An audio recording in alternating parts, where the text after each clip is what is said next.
अस्सलाम वालेकुम दोस्तों। तूत जे कलम खां पोइ हाज़िर आहे ॿेर जो कलम। ॿेर जो कलम तव्हां ॾिसी सघो था स्क्रीन ते, कलम कहिड़ो हुजणु खपे।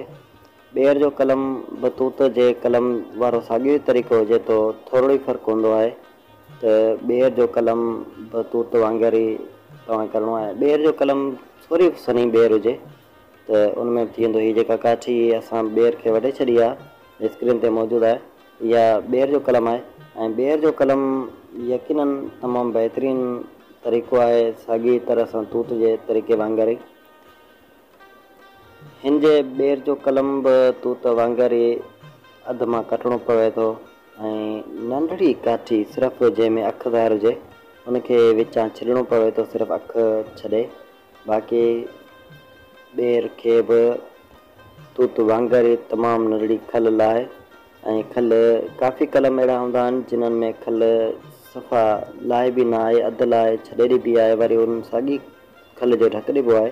पर ॿेर जे कलम में उनखे ढकु न आहे ॾिबो, उहा मुकमल लाहे छॾिबी आहे। हीअ ॾिसो, असां तव्हांखे ॾेखारे रहिया आहियूं त असां खल मुकमल लाहे छॾी आहे ऐं मुकमल लाहिण खां पोइ असां हिन में कलम करे रहिया आहियूं। ॿेर में कई जिन्सूं हूंदियूं आहिनि। सिंधी ॿेर जेका पंहिंजी सादी हूंदी आहे उन में कंहिं जिन्सनि जा कलम थी सघनि था। त कलम थियण सां जेका बि जिन्स आहे तव्हां हुन में लॻाए सघो था। हीअ असां बि सादी ॿेर, नंढड़ा ॿेर जेके झंगली ॿेर आहिनि उन्हनि में असां सिंधी ॿेर जेके सूफ़ी ॿेर आहिनि जो कलम करियूं पिया, त उन खे बि थेली मज़बूती सां वरी बि वेड़णी आहे। ऐं थेली वेड़ण जो तरीक़ो तमामु आसानु आहे।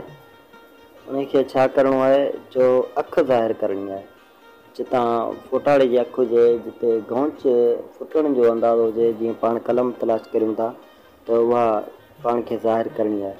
उहा ज़ाहिर करण खां पोइ इनखे मज़बूत सां वेड़े छॾियो ऐं तमामु जल्द फुटण वारी शइ आहे। ॿेर जो कलम तमामु आसानी सां थींदो आहे। ऐं हुन सां गॾु दोस्तनि खे इहा आगाही बि ॾींदा हलूं त ॿेर जो कलम तक़रीबन हिन जी जेका मौसम आहे मई ऐं जून आहे। तक़रीबन मई जे आगाज़ खां ई हूअं त लुख लॻंदी आहे, जंहिंमें तक़रीबन कलम अंब जो कलम आहे या ॿियनि वणनि जा कलम आहिनि सुकी वेंदा आहिनि ऐं न आहिनि थींदा। अंब जो कलम त बसकारे में थींदो आहे, पर ॿेर जो कलम उन लुख जे टाइम ते थींदो आहे। असां तव्हांखे स्क्रीन ते ॾेखारे रहिया आहियूं त ॿेर जो कलम कीअं थो थिए।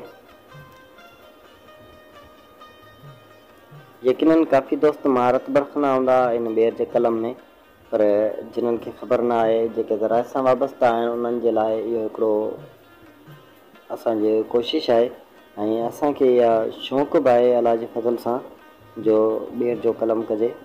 ऐं जेके बि कलम थींदा असां पंहिंजी ज़मीन में इंशा अल्लाह ताला जेके बि कलम पंहिंजा फसल हूंदा उन जा कलम